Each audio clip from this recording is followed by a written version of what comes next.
Kita melihat bahwa para pengusaha sekarang sedang merasa tidak baik-baik saja. Dari sisi permintaan, dari sisi produksi, dari sisi ketenaga kerjaan juga kita sudah tahu ya, banyak sekali PHK yang terjadi di lapangan. Saya diskusi dengan para pakar, baik itu pakar internasional maupun pakar ekonomi, mereka juga mengatakan sulit. Bahkan pertemuan dengan Menteri Keuangan beberapa waktu yang lalu juga mengakui bahwa ilmu ekonomi sudah tidak berlaku sekarang. Semua kita bersatu memikirkan bagaimana perekonomian kita harus bangkit. Presiden sudah menerapkan pertumbuhan 8% di 2029. Ya. Kalau kita nggak bersatu, kita saling jalan sendiri-sendiri, saya khawatir sulit.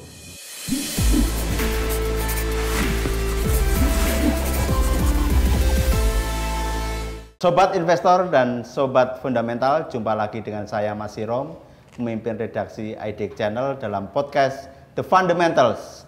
Ngobrol santai, jadi cerdas, hidup berkelas. Kali ini kita akan membahas masalah yang sedikit rumit ya, sedikit berat juga gitu. Soal Purchasing Managers Index atau PMI manufaktur, yang kita tahu dalam beberapa waktu terakhir terus mengalami penurunan.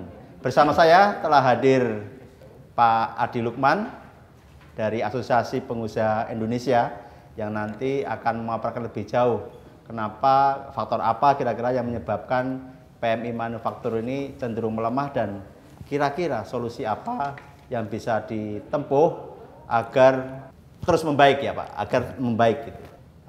Pak Adi, langsung aja. Ya. Kira-kira bagaimana Bapak melihat pelemahan PMI manufaktur dalam beberapa waktu terakhir? Oke, baik Mas Sirom, terima kasih ya. Ini kalau kita lihat memang akhir-akhir ini, terutama 3 bulan terakhir ini, indeks menurun terus ya. Kalau kita lihat PMI sekarang udah di level 46, artinya udah kontraktif. Meskipun kalau kita lihat di indeks kita yang perindustrian IKI ya, indeks kepercayaan industri, masih di atas 50, masih ekspansif, tapi trennya juga turun. Bulan lalu 52 lebih, sekarang 51 lebih ya. Nah ini memang kita merasakan juga seiring dengan di lapangan, kita melihat bahwa para pengusaha sekarang sedang merasa tidak baik-baik saja. Nah ini yang kita rasakan. Dari sisi permintaan, dari sisi produksi, dari sisi ketenaga kerjaan juga kita sudah tahu ya, banyak sekali PHK yang terjadi di lapangan, meskipun tidak semua sektor ya, ada sektor-sektor yang parah, ada sektor-sektor yang masih oke gitu ya. Kalau sektor makanan minuman masih lumayan bisa bertahan meskipun struggling, tapi sektor lain seperti tekstil, garment, alas kaki dan lain sebagainya itu juga mengalami hal yang lebih berat seperti itu ya. Nah, kita melihat PMI ini menjadi indikasi ya. Sebenarnya bukan hanya Indonesia saja, tapi global. Penyebabnya kalau kita lihat dan kita diskusikan dengan para pakar, kebanyakan karena memang terutama daya beli. Kita lihat ya, kelas menengah juga turun ya, BPS juga mengatakan kelas menengah kita turun, dan yang kelas bawah pun ini mereka juga banyak yang mengalami PHK, sehingga pendapatan mereka juga turun. Beberapa waktu yang lalu juga terkait dengan spending government, terkait dengan pembatasan kegiatan dari kementerian lembaga efisiensi, ini juga menyebabkan penurunan daya beli. Meskipun sebenarnya government spending itu kan tidak besar ya, sekitar 8-10%, tapi menjadi pemicu dan menjadi indikator kegiatan-kegiatan kita ya. Di dunia usaha juga mengikuti seperti itu. Saya berdiskusi dengan anggota Apindo yang berasal dari sektor perhotelan misalnya ya, restoran. Mereka banyak mengalami pembatalan order, pemakaian ruangan, makanan, minuman dan lain sebagainya. Ini sangat berpengaruh ya.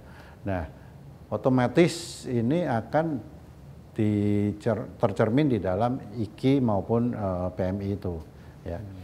Di pasar global demikian juga. ketidakpastian karena geopolitik, karena climate change ini juga sekarang serba tidak bisa diduga ya. Kita mengalami kecemasan, mengalami ketidakpastian dan lain sebagainya. Karena dunia ini terus terang tidak ada satupun yang bisa memprediksi. Saya diskusi dengan para pakar, baik itu pakar internasional maupun pakar ekonomi, mereka juga mengatakan sulit. Bahkan pertemuan dengan Menteri Keuangan beberapa waktu yang lalu juga mengakui bahwa ilmu ekonomi sudah tidak berlaku sekarang.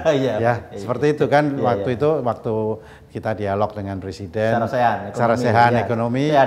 Saya kebetulan saya di sana, Bu Sri Mulyani mengatakan sudah mohon maaf ekonomi teorinya sudah berubah gitu, serba tidak ini, dan multilateral sudah hilang. Sekarang bilateral ya. Belum kena masalah Trump 2.0 ini. Kita juga sedang was-was. Indonesia terus berupaya, Pak Menko kita dengan tim bernegosiasi, tapi kelihatannya masih belum kelihatan hasilnya. Meskipun sudah berupaya semaksimal mungkin, kita sudah menawarkan, sudah memberikan offering kepada Amerika untuk menambah. Salah satunya dari sektor industri agro. Ini kan kita diminta untuk meningkatkan pembelian ya, pembelian bahan baku mulai dari susu, kedelai, gandum dan lain sebagainya. Dari sisi oil and gas juga diminta meningkatkan. Ya, semua dari tekstil, kapas dan kita juga minta ditingkatkan. Nah, tapi mudah-mudahan sampai 1 Agustus nanti kita bisa mendapatkan sesuatu ya Pak ya. Sesuatu. Kalau tidak akan berat. Ya, kalau tidak akan berat karena persaingan kita Vietnam terutama ya. Vietnam sudah pasti dapat 20%. 20%. Ya, kalau kita 32 belum nanti kalau ditambah BRICS ya. Oh iya, 10%. Ya, makanya itu kita harap-harap cemas nih. Kalau ditambah BRICS 10% lagi berarti bedanya sudah 22%. Itu sudah tidak mungkin kita bisa bersaing. Padahal produk kita mirip-mirip dengan Vietnam seperti itu yang ke Amerika. Ya, ini yang kita harus waspadai. Nah, ini semua mencerminkan tantangan-tantangan dari industri dan dunia usaha Indonesia yang saat ini sedang terjadi. Seperti itu. Pak, kalau kita bicara PMI ya, kalau tadi kan banyak juga faktor global. Tapi kalau kita melihat angka, sebenarnya kita juga relatif tertinggal loh dibanding negara-negara tangga, terutama tadi Vietnam, Thailand. Itu kenapa ya Pak? Ya. Kita harus akui bahwa investasi ini menjadi salah satu penunjang pertumbuhan ekonomi kita ya. Nah, banyak investor-investor yang ingin masuk, kita sudah lihat kan berita secara terbuka, sudah ada bahwa banyak investor yang membatalkan masuk ke Indonesia. Ya, meskipun tidak semua sektor ya, ada sektor, kalau di sektor makan minuman masih cukup bagus, tapi sektor-sektor lain banyak yang membatalkan. Antara lain karena aturan-aturan kita yang mesti kita benahin, kita harus akui ya, terutama ketenaga kerjaan ya. Ini juga menjadi perhatian dari Apindo ini, karena Apindo ingin mendorong bahwa peraturan regulasi di ketenaga kerjaan ini menjadi jelas. Karena biasanya investor asing itu lebih melihat kejelasan, kepastian hukum dan lain sebagainya. Ini menjadi salah satu poin yang sangat penting sekali. Kalau kita ke Vietnam misalnya, itu sangat clear sekali. Kita dikasih karpet merah di investasi, kemudian diberikan fasilitas-fasilitas oleh pemerintah, dan beberapa contoh misalnya yang lalu ada pabrik yang mau investasi di pabrik kopi misalnya. Mereka memilih-milih, akhirnya ujung-ujungnya kembali investasinya di Vietnam, tidak jadi di Indonesia seperti itu. Nah, ini kenapa demikian? Karena pemerintahnya sangat firm sekali. Oleh sebab itu kita menghargai upaya dari BKPM saat ini untuk bagaimana menarik dan bagaimana memberikan fasilitas yang lebih baik kepada investor. Ini menjadi salah satu kunci untuk menarik hal tersebut. Ya, ini yang kita harus benahin. Ya. Kalau tidak, kita akan semakin tertinggal. Ya. Kemudian dari sisi ketersediaan bahan baku juga kita masih kalah jauh. Misalnya dengan Thailand ya. Thailand itu kemudahan bahan baku, baik itu bahan baku kemasan, packaging, kemudian jenis-jenis packaging yang ada di Thailand itu sangat maju sekali dibanding Indonesia, sangat inovatif sekali dibanding kita. Nah, ini juga salah satu yang harus kita benahin gitu ya. Indonesia kita masih punya tantangan berat di dalam ketersediaan bahan baku. Kita masih tergantung import ya. Ini juga menjadi kendala dengan gonjang-ganjing global, pengaruh nilai tukar, pengaruh logistik. Dan tiba-tiba Selat Hormuz ditutup, biaya logistik naik. Tiba-tiba terusan Suez ditutup, biaya naik segala macam. Ini menyebabkan keterlambatan. Nah, kalau kita tidak benahin di sektor hulu kita, otomatis ini kita akan semakin tergantung dari import. Ini bahaya. Ya, oleh sebab itu saya sangat mendorong sinkronisasi hulu hilir ini sangat penting dilakukan seperti itu. Pak, tadi ada satu sektor yang Bapak sebut relatif survive atau relatif bertahan gitu, makanan dan minuman. Ya, benar. Kenapa? Memang dibutuhkan ya. Secara global sektor makanan minuman Q1 2025 masih tumbuh 6,04%. Global? Ya, secara agregat ya 6,04%. Saya cek memang banyak ditunjang oleh pangan primer, produk-produk pangan primer yang dibutuhkan oleh konsumen Indonesia. Ya, di samping itu juga untuk ekspor ke mancanegara juga masih tumbuh sebenarnya ekspor makanan dan minuman. Meskipun kategori-kategori makanan minuman yang sekunder agak sedikit stagnan ya, tapi secara umum masih positif pertumbuhannya. Ini menjadi daya tarik. Kalau kita lihat Indonesia, pengeluaran penduduk per kapita untuk makanan minuman itu 50% dari PDB. 50% PDB? 50% dari uang kita ini. Untuk makan? Untuk makan minum. Karena kita, itu besar ya? Cukup besar. Dibanding negara lain? Ya, kalau di kota besar seperti Jakarta sekitar 30% lebih. Tapi di pedesaan bisa ada yang sampai 50-60%. Ya, jadi kalau kita terima uang 1.500 untuk makan.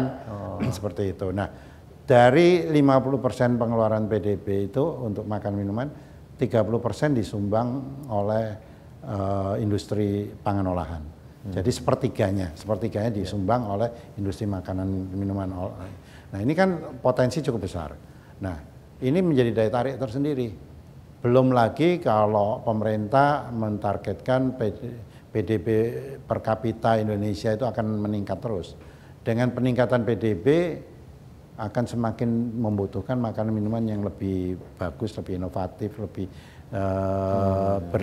bergizi, ya, lebih fungsional. Ini menjadi daya tarik juga bagi industri makanan dan minuman. Apalagi kita masih banyak makanan minuman yang masih harus import, baik itu di sektor intermediate-nya maupun di hilirnya ya. Contoh misalnya industri gula kita masih butuh karena gula kita masih import ya. Ya, itu kan kita masih import. Garam kita masih import semua. Jadi flavor itu juga industri kan sebenarnya, industri intermediate, ekstraksi semua masih import. Nah, ini menjadi daya tarik sendiri. Saya dalam tahun ini saja banyak investor asing yang buka pabrik di Indonesia untuk pabrik ingredients ya atau bahan tambahan pangan. Ini kan juga menjadi salah satu daya tarik investor untuk masuk ke Indonesia. Dan jangan lupa setiap tahun kita menambah lahir baru sekitar 4 sampai 5 juta. Itu kan butuh makan. Butuh makan. Ya, mau tidak mau ya otomatis menjadi satu daya tarik menurut saya gitu. Seperti itu. Berarti kalau di Bapak kan sebagai Ketua Umum Gabungan Asosiasi Pengusaha Makanan Minuman relatif tidak terlalu worry dong dengan penurunan PMI ini ya? Iya, kalau dari sisi pertumbuhan penjualan saya masih optimis ya pertumbuhannya, tapi memang tantangannya makin berat. Ya, aturan-aturan makin ketat. Tiap negara berusaha untuk membuat aturan-aturan yang aneh-aneh. Seperti itu. Contoh misalnya ke Amerika. Sekarang mereka menerapkan produk yang akan diekspor ke sana makan minuman harus ada sertifikat ISO misalnya. Dulu HACCP cukup, sekarang harus ISO seperti itu. Nah, ini kan juga ini. Kemudian tiba-tiba ada satu negara yang menerapkan tidak membolehkan produk import makan minuman yang kadar jusnya kurang dari 10%. Tiba-tiba saja itu seperti itu. Nah, ini banyak negara yang melakukan hal-hal yang aneh-aneh. Eropa tadinya kan awal Januari 2025 menerapkan European Green Deal sama CBAM itu yang mensyaratkan tidak boleh deforestasi ya. Jadi kalau produk kopi, produk kakao yang dari hutan yang deforestasi itu tidak boleh masuk ke sana. Nah, untung ditunda. Nah, mudah-mudahan ditunda setahun, tapi nggak tahu ini, kita sedang berjuang juga kondisi seperti ini. Nah, kondisinya seperti itulah. Ya, belum lagi peraturan-peraturan dalam negeri yang masih perlu disinkronkan. Nah, ini tantangan-tantangan ya dinamis, menarik juga, pertumbuhan oke, tapi tantangan juga semakin ada banyak juga. Nah, Bapak sebagai ngomong-ngomong nih Pak, sebagai ketua umum GAPMI gitu. Ya. Hobi makan juga? Wah, pasti dong. kita kalau ke daerah atau ke negara lain, saya kepengennya nyoba yang lokal. Lokal ya? Lokal. Dan Indonesia saya kira sangat kaya ya. Gastronomi kita sangat kaya, unik. Tiap daerah punya beda-beda. Kita kalau ke daerah nyari soto aja udah banyak banget. Tiap daerah ada soto masing-masing. Masing-masing punya soto, masing-masing punya makanan-makanan khas. Itu luar biasa menurut saya. Dan kebetulan kami juga pernah ditugaskan oleh Kemenko Marves pada waktu itu untuk mempromosikan Spices. Indonesia Spice of the World waktu itu juga. Itu salah satu program kita juga yang terus kita lanjutkan sampai sekarang. Dan kita berhasil mendorong ekspor dan lain sebagainya dari yang tadinya UKM yang tidak mengenal ekspor sekarang sudah mengekspor seperti itu. Kan Bapak sering keliling juga tuh. Ya. Makan yang paling enak apa Pak? Makan yang paling enak, waduh. Iya, makan paling enak rasa apa? Rasa bayar. Wah, nah, itu rasa bayar. Nggak usah bayar, ditraktir alias. Itu paling enak itu. Iya. Kalau favorit apa Pak? Apa? Bapak suka makan apa favoritnya, kulinernya? Kuliner. Saya terus terang makanan Indonesia itu enak. Jadi saya kalau ke Jogja makan nyari gudeg pasti. Gitu. Ya. Solo nyari liwet. Oh, kalau ke Jogja nyari gudeg. Kalau ke Surabaya nyari rawon, nyari pecel, enak gitu Pak. Jadi mungkin lidahnya udah terlanjur rasa lokal itu. Ke Makassar nyari coto pasti, ya, kan macam-macam gitu seperti itu. Ke Padang nasi Padang. Oh, di sana ada ya. Kalau saya ke Padang, saya cari nasi Padang nggak ada Pak. Iya bener nggak ada. Iya, adanya nasi Padang itu di Jawa. Iya benar. Ya, rumah makan Padang itu adanya di Jawa. Di sana nggak ada rumah makan Padang. Di Tegal Pak, nggak ada warteg. Iya, di Tegal nggak ada warteg gitu. Nah kan unik kan gitu. Di sini ada warteg, di Tegal nggak ada warteg seperti itu. Nah. Pak, kalau kita lihat kembali ke tadi persoalan PMI yang turun ya di manufaktur gitu, dampaknya kerasa Pak ya udah ya, sebetulnya sangat di lapangan ya. Sangat terasa. Dan kebetulan Lebaran tahun ini, menurut saya Lebaran yang menurut saya kita rasakan paling kurang bagus. Padahal pada saat pandemi itu kita masih merasakan Lebaran itu masih cukup bagus peningkatannya. Tapi tahun ini agak datar. Flat ya, flat. Nggak turun sih. Ya, nggak turun tapi memang nggak seheboh biasanya. Kita merasakan. Nah, oleh sebab itu kita pengen berupaya bagaimana lebaran berikutnya lebih bergairah seperti itu. Nah, kita perlu koordinasi. Nah, makanya Apindo kan mendengungkan Indonesia Incorporated ya. Karena kita pengen kita bersatu menghadapi situasi seperti ini antara pemerintah, dunia usaha, akademisi, semua kita bersatu memikirkan bagaimana perekonomian kita harus bangkit.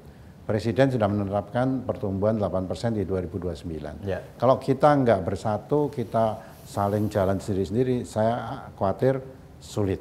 Ya, oleh sebab itu Indonesia Incorporated itu harus dihidupkan kembali. Itu. Sekarang kan udah sering Pak dialog-dialog ya kayak waktu itu Sarasian ekonomi, ada ekonom, ada pelaku, ada pemerintah gitu. Nah, itu menurut Bapak masih kurang ya atau Seperti apa? Perlu lebih ditingkatkan frekuensinya. Karena apa? Karena ternyata dengan dialog kita bisa mencari solusi. Contohnya tadi saya baru selesai menyelesaikan satu masalah di perindustrian. Karena ada masalah peraturan yang lain, kita diskusikan di perindustrian, nah otomatis ada solusi. Ya, ini yang perlu. Jadi bukan hanya sekedar ada masalah, dan kadang-kadang kalau kita tidak komunikasikan antar kementerian lembaga, mereka saling tidak tahu bahwa kalau bikin aturan A menyebabkan yang lain terdampak seperti itu kadang-kadang tidak disadari. Nah, oleh sebab itu di kementerian lembaga itu harus mengerti nature bisnisnya, masing-masing harus memahami dan lain sebagainya. Itulah yang kita harapkan pemerintah bisa memahami ini sehingga kita akan tumbuh seperti itu ya. Tapi kalau langkah-langkah konkret yang disiapkan Apindo sendiri sudah ada Pak ya? Saya kira sudah ada, dan Apindo juga terus mendorong. Contoh misalnya Presiden sudah menetapkan adanya Pokja deregulasi, kemudian menetapkan Pokja peningkatan daya saing, dan Pokja terkait dengan ketenaga kerjaan ya untuk mengatasi mitigasi PHK dan sebagainya. 3 Pokja ini sebetulnya atas perintah Presiden dan sudah disiapkan.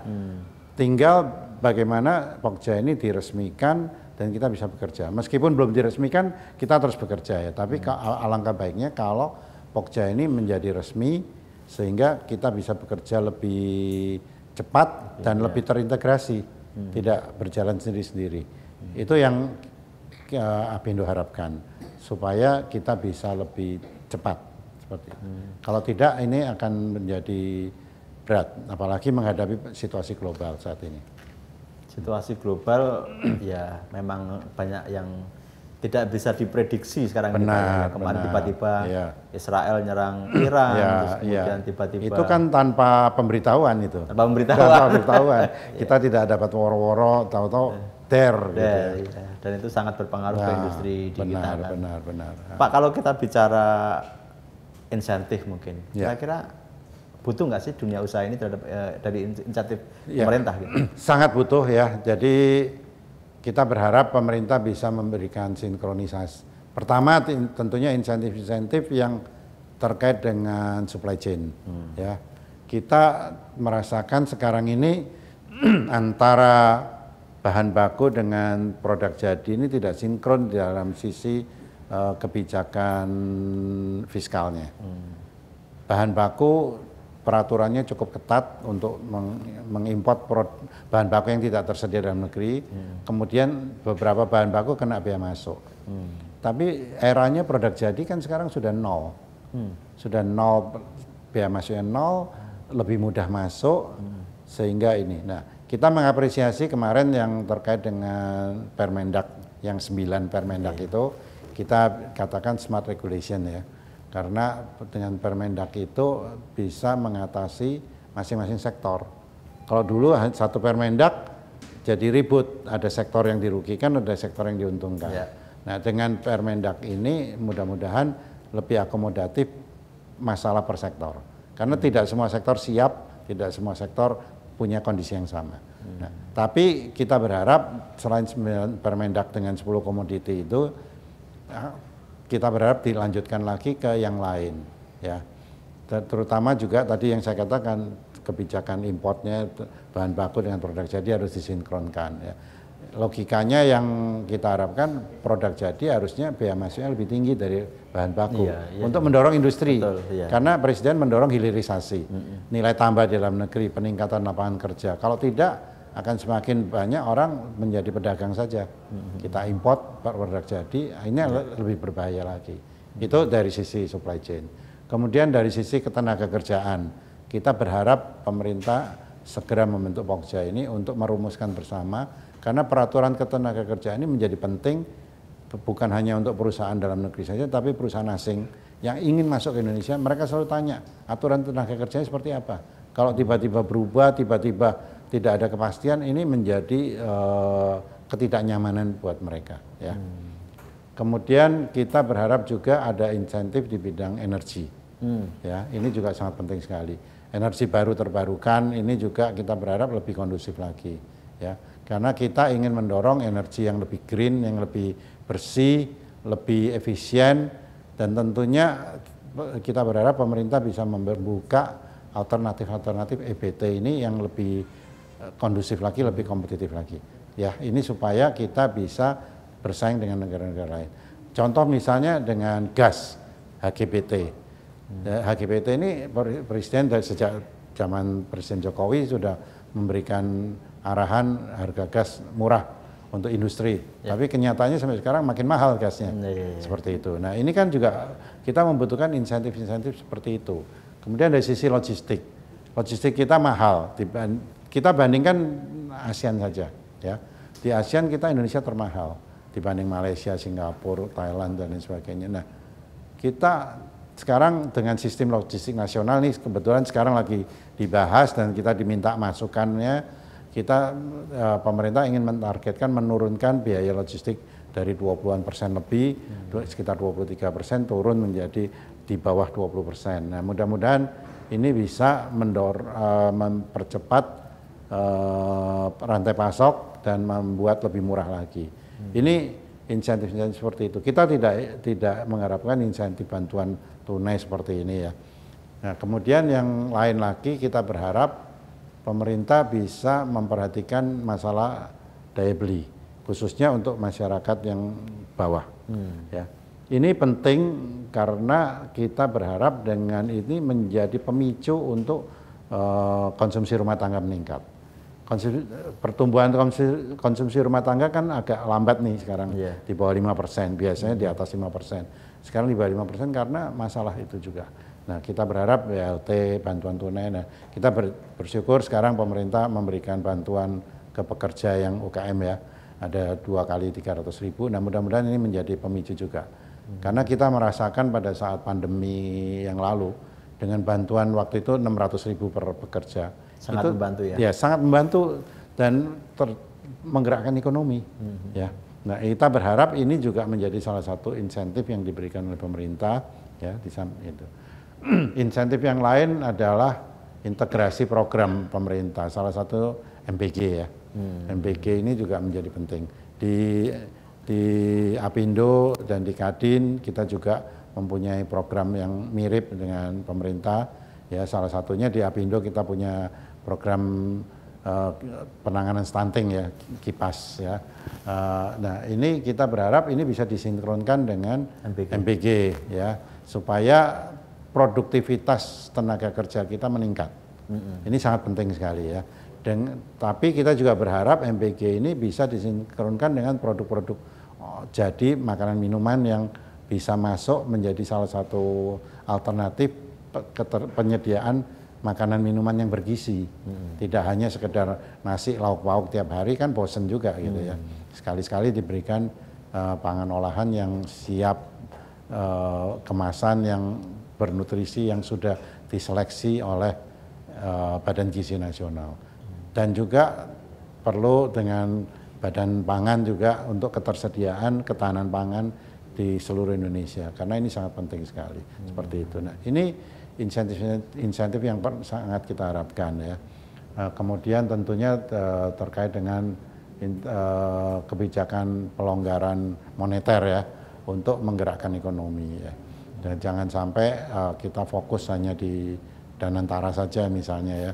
Tapi cash flow pemerintah perlu disebar ke semua sektor, bahkan kalau bisa untuk menciptakan lapangan kerjaan di pedesaan. Ya, di pedesaan ini menjadi penting untuk menggairahkan perekonomian kita. Ya, ini yang kita harapkan seperti itu. Banyak juga Pak tadi masukan-masukannya ya, yang diharapkan. Ya. Nah, Apindo punya Dewan Pakar. Ya, kebetulan Dewan Pakar kita ada yang mantan menteri, ada para tokoh, pakar ekonomi semua. Kita selalu memberikan masukan ke pemerintah dan mudah-mudahan beberapa hal bisa diadopsi oleh pemerintah dan bisa menjadi salah satu penggerak perekonomian kita. Kalau saya lihat dari data Bapak ini memang konsisten sekali ya. Menggeluti dunia pangan ini gitu. Benar. Kuliah juga dulu di IPB kan Pak, IPB Teknologi Pangan. Teknologi Pangan. Kemudian berkecimpung di bisnis pangan juga. Ya. Saya konsisten Pak. ketua ketua GAPMI sekarang gitu. Konsisten dari dulu ya Pak ya? Ya, kalau IPB itu kan terkenal institut fleksibel banget. Ya. Saya kebetulan yang konsisten gitu. Ya, karena teman-teman saya ada yang top manajemen di MNC juga ada dari IPB. Seperti itu. Kemudian di perbankan banyak. Perbankan banyak sekali Pak. Di gas, oil and gas banyak. Di ESDM eselon satunya IPB. Seperti itu. Banyak sekali lah ya. Dan tokoh-tokoh menteri juga ada yang dari IPB. Presiden juga ada Pak. Oh iya, presiden juga. Dulu Pak SBY. Kan PB dokternya. Benar. Ya. Dan gubernur juga ada yang IPB. Ya, seperti itu. Dan banyak sekali yang IPB fleksibel banget. Nah, tapi kita bersyukur bisa berkontribusi di mana-mana. Gitu. Pak, kalau Bapak kan sangat menguasai pangan. Sering mencoba nggak sih Pak kalau ada makanan-makanan yang lagi viral gitu? Oh ya, kayak tentunya soblat dan sebagainya. Saya berusaha adaptif menjadi generasi Gen Z. Wah. Karena kalau Gen Z itu ini saya ngomong hasil survei juga. Beberapa survei menunjukkan Gen Z itu orang yang tidak loyal terhadap merek tertentu. Jadi artinya apa? Kalau mereka ada produk baru, mereka pengen coba. Jadi tidak peduli mereknya apa. Nah, ini positifnya adalah newcomer di industri makan minuman itu tidak perlu takut. Iya, untuk masuk ya. Untuk masuk dalam industri ini. Nah, inilah salah satu insentif mengembangkan industri makanan minuman. Nah, kalau Gen Z itu begitu ada produk baru, coba difoto, kadang dimasukkan IG, saya nyoba ini. Nah, begitu dia cocok, enak, dia akan loyal. Gitu. Nah, ini dan juga dibaca itu labelnya, dibaca fungsinya apa dan lain sebagainya. Nah, itu kelebihan Gen Z. Nah, Indonesia generasi milenial dan Gen Z ini lebih dari 60%. Nah, oleh sebab itu struktur penduduk Indonesia itu menurut saya paling ideal. Makanya selalu didengungkan bonus demografi. Nah, mudah-mudahan bonus demografi ini menjadi bonus beneran, tidak menjadi beban seperti itu. Nah, itu saya selalu juga pengen coba. Begitu ada produk baru saya coba dulu. Tester ya seperti itu. Nah, kebetulan kalau anggota-anggota produk baru ada yang ngirim produk ini sampel suruh coba, ya udah kita sekalian kita coba seperti itu. Tapi kalau kita bicara sektor tadi Pak, memang selain makanan minuman gitu, kira-kira yang bisa relatif ke depan ya, yang bisa berkembang baik itu sektor apa ya? Kalau menurut saya salah satunya adalah transportasi. Itu juga cukup bagus ya, karena Indonesia sangat membutuhkan ya sektor transportasi. Kemudian di industri logam juga menurut saya cukup bagus ya, mineral, kimia cukup bagus ya.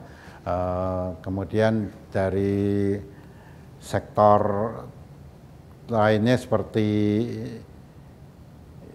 kalau kita bicara tekstil dan garment ini agak kontroversi ya.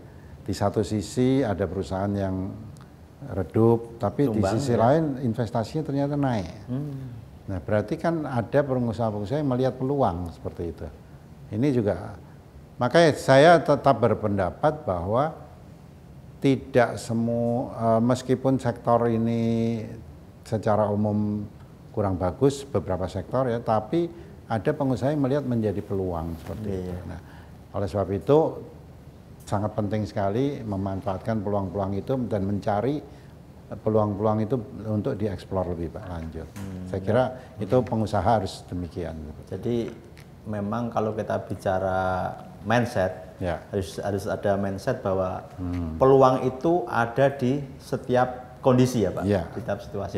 Benar ya Pak ya? Benar, dalam situasi sulit pun pasti ada peluang seperti itu. Nah, makanya waktu krisis 98 ternyata banyak menghasilkan pengusaha-pengusaha baru yang sukses. Tapi ada pengusaha yang hilang atau redup pada saat itu. Tapi yang baru juga muncul banyak gitu. Nah, seperti itu. Termasuk di politik kan. Pada saat 98 reformasi yang hilang banyak, yang muncul baru banyak seperti itu. Nah, saya kira kalau menurut Bapak di tengah kondisi yang relatif sulit seperti ini, pola pikir apa sih Pak yang mesti dipelihara oleh seorang pelaku usaha gitu? Pertama, kalau sebagai pengusaha kita harus mempertahankan sikap menjaga kepercayaan. Dalam situasi apapun, kepercayaan itu sangat mahal harganya. Itu harus dijaga. Ya. Kemudian trust ya. Kemudian yang kedua agile. Kita harus agile, menyesuaikan kondisi yang ada, mencari peluang-peluang yang ada, dan harus out of the box thinking. Kadang-kadang orang mikir linear seperti itu, tapi kita harus berpikir bagaimana kita harus keluar dari situ, supaya kita melihat dari sisi yang lain, ya. Seperti itu. Nah, itu yang harus dijaga. Dan tentunya kalau saya secara pribadi juga mengedepankan bagaimana kita menjalin hubungan dengan semua pihak, ya. Karena biar bagaimanapun komunikasi dan menjalin hubungan dengan pihak luar itu mau tidak mau akan memberikan pilihan-pilihan untuk opportunity seperti itu. Nah, itu yang menurut saya harus dibangun terus-menerus, sehingga kadang-kadang kita melihat oh ternyata di tengah situasi sulit ada opportunity yang seperti itu. Silaturahmi menambah rezeki, Pak. Benar. Ya. Pak, ini ada pertanyaan nih. Tadi kan sebelum Bapak datang kita juga di akun sosial media kita membuka jasa titip pertanyaan nih, Pak. Ya. Jadi kita sampaikan. Oh, ada just tip juga ya? Kita sampaikan. Kita akan ada tapping dengan narasumber dari Apindo gitu. Ya. Kira-kira mau tanya apa? Ini Pak ternyata pertanyaannya gitu. Apakah gelombang PHK masih akan berlanjut, Pak? Kira-kira? Ya, saya melihat ada yang kemungkinan masih berlanjut. Ada yang kemungkinan masih berlanjut, dan tapi lagi-lagi tidak bisa digeneralisasi by sektor. Ya. Ada perusahaan yang di sektornya yang sudah benar, yang PHK pun juga ada. Tapi ada perusahaan yang memang masuk sektor yang sudah redup, tapi ternyata tidak PHK, bahkan berkembang. Itu juga ada. Ya. Oleh sebab itu kita sebagai pengusaha tetap harus melihat perubahan-perubahan ini terjadi dan bagaimana kita mengantisipasi perubahan ini. Seperti itu ya. Saya nggak tahu benar ada salah satu perusahaan global yang dulu cukup mapan di sektor industri makanan minuman, ternyata katanya sedang bermasalah juga seperti itu. Nah, artinya kemapanan itu tidak berarti tidak ada PHK. Ya, mungkin kadang-kadang ada kesalahan policy dan lain sebagainya menyebabkan PHK. Ya. Tapi ada perusahaan-perusahaan yang tadi saya katakan di sektor yang dikatakan sulit, misalnya tekstil dan garment, tapi ternyata banyak perusahaan yang tumbuh. Di sektor rokok pun juga demikian, yang katanya ada yang diisukan ada perusahaan-perusahaan yang sudah mapan, ternyata salesnya drop luar biasa. Tapi di sisi lain ada perusahaan baru yang penjualannya meningkat luar biasa seperti itu. Nah, ini kan tidak bisa digeneralisasi per sektor gitu ya. Oleh sebab itu kita harus pandai-pandai menyesuaikan diri, agile, dan kita harus bersiap untuk mengantisipasinya seperti itu. Oke. Pak Adi kan udah lama ya, jadi pebisnis gitu Pak. Ya. Ada nggak pengalaman atau cerita sulit mengambil keputusan dan bagaimana cara mengatasinya gitu, yang pernah Bapak lakukan? Oh pasti pernah. Jadi orang memang kalau melihat kita ini yang enak, yang bagus-bagusnya aja. Iya, duitnya banyak. Ya duitnya banyak. Tidak tahu kesulitan. Iya. Ya kita sendiri atau saya sendiri pernah ngalami bahkan menggaji karyawan pun pernah kesulitan gitu. Nah tapi tentunya di tengah kesulitan itu tiba-tiba ada sesuatu yang bisa kita raih, kemudian tiba-tiba bisa membalikkan kondisi dan bahkan bisa tumbuh lebih bagus. Ya. Itu selalu ada. Jadi kalau siklus perusahaan itu kadang-kadang masa krisis, dan dan justru yang paling penting dalam kondisi krisis kita harus sense of crisis itu harus tumbuh. Kalau masa krisis kita tidak ada sense of crisis tumbuh, itu akan tenggelam, akan redup dan bahkan hilang. Oleh sebab itu sense of crisis sangat penting sekali, dan kita dengan sense of crisis kita bisa mencari solusi-solusi. Ya, itu yang paling penting dan harus lebih lebih tabah, lebih berusaha keras. Itu harus terjadi. Nah, makanya orang kadang-kadang melihat cuma enaknya aja, yang sulit nggak tahu. Prosesnya nggak tahu ya. Ya, seperti itu. Nah, yang pasti pernah juga mengalami masa-masa sulit ternyata. Ya.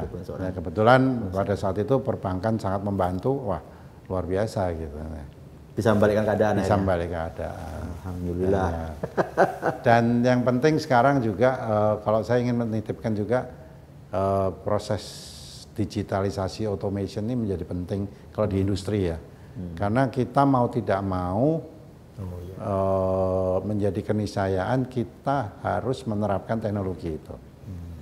Contoh misalnya kalau kami di perusahaan tidak menerapkan digitalisasi, pada saat pandemi kemarin akan kesulitan. Nah kebetulan dengan digitalisasi itu kita bisa kerja di anywhere. Mau di rumah, mau di mana, kita bisa membuat keputusan, bisa approve, bisa semua. Untung kalau enggak kan kesulit, gimana kita mau ketemu sulit dan lain sebagainya. Nah, di sisi produksi pun juga demikian, automation itu menjadi keharusan sekarang ini, karena kita perlu meningkatkan daya saing. Pola pikirnya orang bilang, wah kalau gitu akan mengurangi tenaga kerja. Kenyataannya tidak, karena dengan meningkatkan daya saing kita, produktivitas kita bisa mengekspansi. Ekspansi bisnisnya, otomatis kebutuhan sumber daya manusia sumber dayanya bertambah juga. Daripada kita tidak melakukan teknologi itu, makin tenggelam, otomatis perusahaan akan tutup. Nah itu kan berat seperti itu. Nah itulah dinamikanya. Jadi intinya adalah kita harus agile, beradaptasi. Pak Adi, kalau pasti kesibukan Bapak kan luar biasa ya, pengusaha, terus aktif juga di asosiasi gitu. Bagaimana Bapak membagi waktu biasanya? Punya hobi tertentu nggak sih? Ya olahraga sih pasti ya. Olahraga sama teman-teman happy itu menjadi balance. Olahraganya? Keluarga sama keluarga, weekend biasanya saya usahakan bersama keluarga, ya itu sudah pasti sebagai membalance kesibukan kita ya. Nah tapi yang paling penting menjalankan pekerjaan itu jangan stres.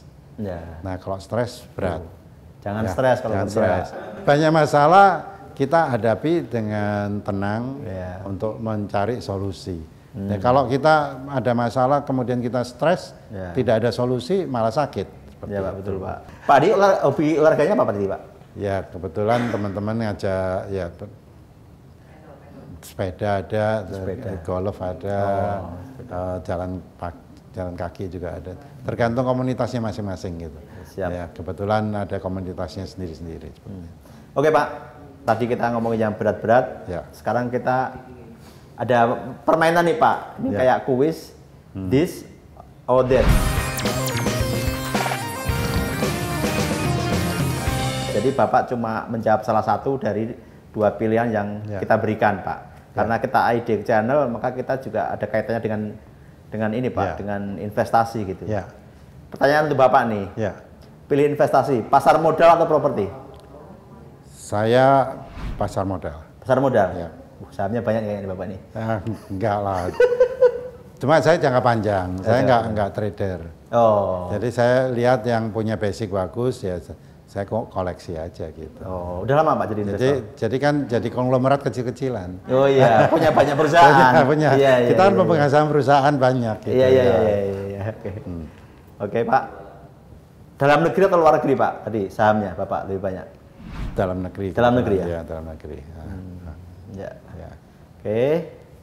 Kalau dalam keseharian Pak, Bapak milih rapat singkat pagi atau rapat sore mendalam? Saya pagi. Pagi. Lebih suka pagi. Kenapa? Lebih segar. Lebih segar ya? Lebih segar. Kalau sore udah Sore udah capek, udah ini seperti itu ya. sama sih Pak. Ya. Pagi itu masih fresh. Energi masih full dan pikiran masih jernih. Ya. Bapak pilih nonton YouTube atau dengerin podcast? YouTube. YouTube. Sering nonton YouTube? YouTube. Apa yang disukai Pak? Apa? Yang sering paling disukai biasanya? Lagu jangan atau? Ya lagu juga, kadang-kadang lagu, kadang-kadang isu-isu terkini kan juga di YouTube kan seperti itu. Nah itu juga salah satu yang gitu. Atau podcast yang di YouTube kayak kita ini. Iya salah satu ini kan termasuk kan iya. podcast yang di YouTube kan gitu. Iya. Nah, seperti Bapak kalau pensiun nih, pilih di desa atau di kota? Saya sih kepengennya ada aktivitas di desa ya. Oh desa. Tapi memang ya, meskipun tinggal di kota tapi aktivitas di desa itu menjadi salah satu alternatif juga karena menarik gitu. Gimana Mas? Ada variasi. Tinggal tetap di kota tapi kan punya aktivitas di desa. Gitu. Jadi tinggalnya tetap di kota tapi punya aktivitas di desa. Aktivitas di desa. Ya. Seperti itu. Tapi boleh pensiun nggak? Boleh pensiun nggak? Atau malah nggak mau pensiun? Iya. Oke. Bapak kalau dalam mengambil keputusan, basisnya intuisi atau logika? Logika. Harus ada dasarnya.